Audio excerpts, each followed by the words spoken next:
കഴിയാത്തതായിരുന്നു. അന്ന് മരണവാർത്ത അറിഞ്ഞ് ഉസ്താദിന്റെ വീട്ടിൽ പോയി. ബഹുമാന്യനായ മസൂദ് ഉസ്താദ് ഇങ്ങനെ വഫാത്തായിട്ട് കിടക്കുന്ന ആ ജനാസയുടെ കിടത്തുണ്ടല്ലോ, ആ കിടത്തം കിടക്കണ മുഖത്ത് നോക്കിയാൽ അറിയാം അദ്ദേഹം എന്ത് കണ്ടിട്ടാ പോയത്.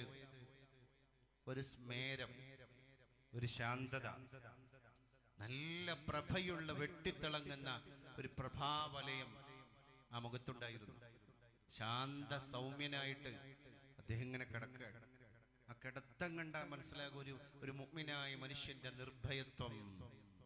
അങ്ങനെയുള്ള മയ്യത്തുകളോടാണ് അല്ലാഹു തആലാന്റെ മലക്കുകൾ, മുൻകർ നക്കീറുമാര് ആദ്യത്തെ ദിവസം ചോദ്യം ചെയ്യാൻ പേപ്പറായിട്ട് വന്നിട്ട് പിന്നെ പറയാൻ